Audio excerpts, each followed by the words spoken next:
hello guys जोंनि बर' हारिनि आदै मादै आदा बाजैनि फंबाय बिनानावमोन आरो लोगोसे जोंनि बर' हारिनि आंगोलोगोफोर आंनि मुङा प्रकाश नार्जारी नोंथांमोना नायदों बिएम सोदोब चेनेल स' लोगोफोर नोंथांमोननि खबरफोरा माब्रै आं आसा खालामो गासैनिबो खबरफोरा मोजां आरो नोंथांमोना जुदि आंनाव सोङो अब्ला आंनि खबराबो मोजां लोगोफोर स' दाख्लैबावै मोनसे भिडिअ बानायदोंमोन फिलिप नार्जारी मुंनि सासे सेंग्रा जाय गोमादोंमोन बिथांखौ मोनफिनबाय न'खराव खबर हरबाय बाट बिथांनि न'खरनिफ्राय आंनोबो खबर हरबाय बिनि सायाव आं भिडिअ बानायनांगौमोन बाट आं बानायाखैमोन बाट आं दिनै नैबे भिडिअ बानायनायाव एड खालामबाय बिथांखौ मोनफिनबाय स' गाइस आरो बिदिनो गोजान गोजान जायगायाव थांदों आरो गोमादों आरो मोनफिनदों गोजान गोजान जायगायाव गोमादों आरो सोरखौबा मोनफिनदों आरो सोरखौबा मोनफिनाखै स' गाइस बेबायदिनो 24 मार्च 2019 नैबे दाननैसो दानथामसो सिगां सासे बिदिनो पकन नार्जारी मुंनि सासे सेंग्राया गोमादोंमोन बेनि सायाव बिनि बिमाया माखासे बाथ्रा बुंदों स' नोंथांमोना बिनि सायाव एसे बाथ्रा बुंनायखौ बिनि बिमानि बाथ्रा बुंनायखौ खोनासंग्रोनानै ला खुलुमबाय आं दिनै सिसुबारि गामिनिफ्राय इउटुबाव हगार हरनो सानदों आंनि मुङा निबाशी नार्जारी आंनि गारजेना मंगलसिं नार्जारी आंनि फिसा गोमानाया पाकन नार्जारी आरो बिनि देरसिन दङ सोमदोन नार्जारी दा आंनि फिसाया जाथाय जाबोदोंमोन 2016 निफ्रायनो देबथा हमजाबोदोंमोन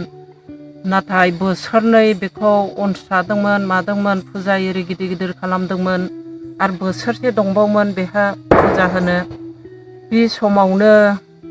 बिनि गेजेरावनो किसान बाजार फाग्लास्तानाव बिनि ब्रेनखौ मोजां जायो खोमा होननानै दोनहैदोंमोन फुजा होनायावबो हामा जानायखाय नाथाय बियो बेयावबो हामजोबाखसै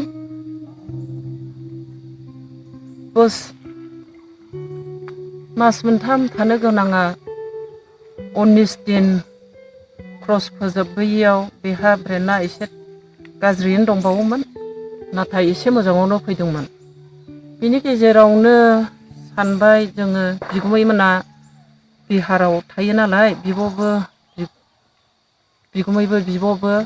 बेयाव दोनफैबा मोजां जागौमोनदां लोङाबो जायाबो सोबबोबो मोना होजोंथ' लोगोफोरजोंनो सोबनाय जानाय लोंफिननाय बेफोरबायदियावनो बेबायदि गाज्रि ब्रेन जाफिनगोन बियो बेवहायनो दोनफैथ' होननायखाय जोङो सासे लोगोजों बिहाराव फाथायहरनाय जादोंमोन आरो मोजाङै मोजां थाहैदोंमोन बे फिसायाबो आरो गावजों थांफानाय गावखौ दोनलांनाय लोगोआ फैफिनबाय बेथ' थाबाय थानो हाया फरायनाय गथ' बेहा हारसिं जाबोबाय बे फैनायनिफ्रायनो मोखां सोम थाफिनबाय आरो बियो आरो मार्चनि दिनावथ' हलि दिनबो जायो लास्ट हलि 24 थारिखआव बिसोरो मेला गिदिंनो थांदोंमोननो मेला गिदिंहैनायाव एसे फथा नांनानै बेहा मोखां सोम थाफिननानै न'आव फैनो गोसो जादोंनो बिब'नि मबाइलखौ सिख'बायदोंमोन बिब'आथ' हरा नांगौबा गाबोन दोनलांगोन मानो हारसिं थांनांगौ होननानै बुंदोंमोन जाहैदों आरो क्वार्टाराव फैफिननानै मोजाङै मोजां थाबायनो गाबोन दोनलांगोन होननायखाय दे होननानै थाबाय बिनि गेजेरावनो मा सानफिनखो अखानायसि हरनि 1:30 बे दरजानि लहाखौनो साफ्रेनानै खारखोमा लांबाय होननानै न'आव खिन्थाहरनाय जादों बेखिनियावनो आं लोगोफोर नोंथांमोना भिडिअखौ नायनानै आरो मादै निबाशी नार्जारीनि बुंनाय रावखौ खोनासंनानै बुजिबाय जानांगौ बिथाङा गोबां दुखु जानानै दङ बिनि फिसाज्ला पकन नार्जारीया 24 मार्च 2019 मायथाइयाव गोमादोंमोन आरो गोबां दुखु जानानै दङ स' बेयावहाय भिडिअ बानायनो हरबाय आं भिडिअ बानायनानै होबाय स' फुरायै आं फुल डिटेल्सखौ मोजाङै खोन्थाफिनसै पकन नार्जारीनि बिमानि मुङा जाबाय निबाशी नार्जारी जाय भिडिअ बानायदोंमोन आरो बिनि बिफानि मुङा जाबाय मंगलसिं नार्जारी स' बिसानि गासै फुल एड्रेसा जाहैबाय डिस्ट्रिक्टआ जाबाय चिरां आरो बिनि गेजेराव पस्ट अफिसखौ बुंदों खयला मिला आरो बिनि गेजेराव मादै निबाशी नार्जारीया ओरैनो गामिनि मुंखौ खोन्थाखादोंमोन गामिनि मुङा जाबाय सिसुबारि आरो बिनि गेजेराव डिस्ट्रिक्टआ चिरां स' गोमानाय जायगाया जाबाय बिहार बियो मानो थांदोंमोन आं बेखौबो खोन्थाबाय कि बेयो बेमार दंखायो बेनाव एसे बाट बे बेरामखौ एसे हामनायनि थाखाय बिनि बिब'आ थायो बिहाराव स' बेजों दोनहरफादोंमोन आरो लोगोजोंबो थांफादोंमोन बाट बे लोगोआ फरायनो दं थानायखाय माने बे फैग्रोबाय आरो बिनि गेजेराव बे थाबाय होजोंहाय स' बेयावनो माने बिमाया फुरायै खोन्थाखाबाय डिटेल्सखौ नङा होमबा स' हरनि गेजेराव माबोरै मा जाखो जाथाय स' बिनि गेजेराव जाखांबायदां बेमारा नङा होमबा आरो बेजों खारबाय सोरबाफोर जुदि नुयोब्ला खोन्थाबानो जाबाय बिहारनि नारखाटियागन्ज होनना बुंदों बिहारनि नारखाटियागन्ज SSB केम्प बे सेरावनो थायोमोन आरो बेनिफ्रायनो गोमादों